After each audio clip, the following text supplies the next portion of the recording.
It's time to start designing for our ears.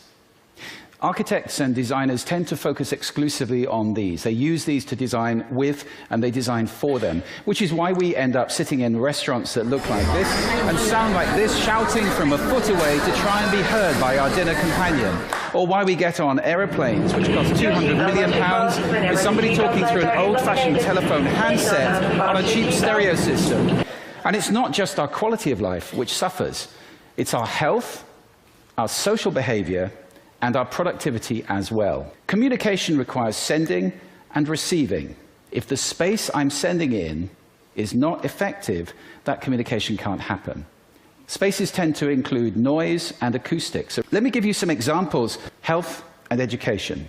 When I was visiting my terminally ill father in hospital, I was asking myself, how does anybody get well in a place that sounds like this? Noise levels in hospitals have doubled in the last few years.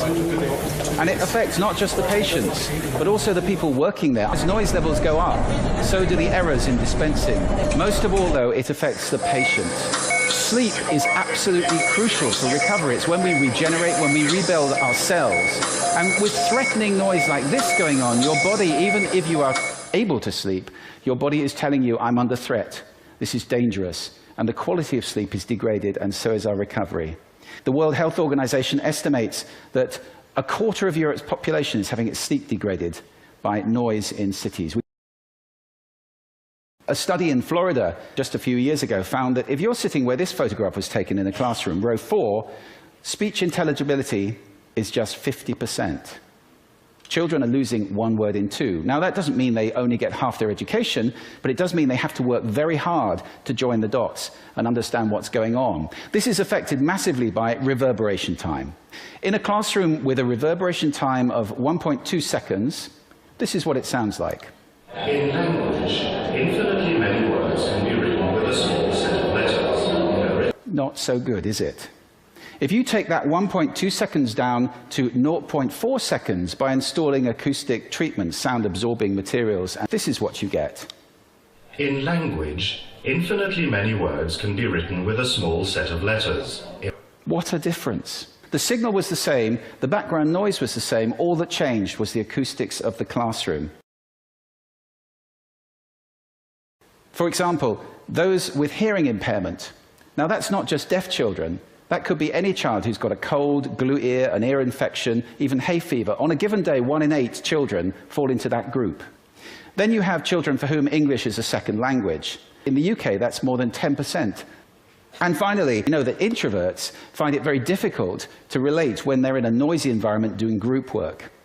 It's not just the children who are affected, though. This study in Germany found the average noise level in classrooms is 65 decibels. I have to really raise my voice to talk over 65 decibels of sound. This chart maps the teacher's heart rate against the noise level. Noise goes up, heart rate goes up. That is not good for you. In fact, 65 decibels is the very level found that is the threshold for the danger of myocardial infarction. To you and me, that's a heart attack.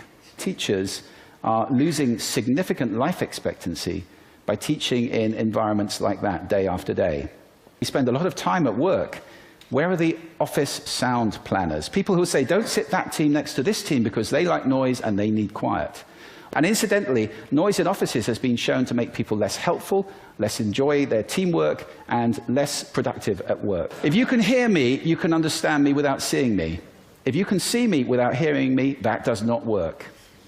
It's time to start designing for the ears. It's about designing not appearance, but experience, so that we have spaces that sound as good as they look, that improve our quality of life, our health and well-being, our social behavior, and our productivity.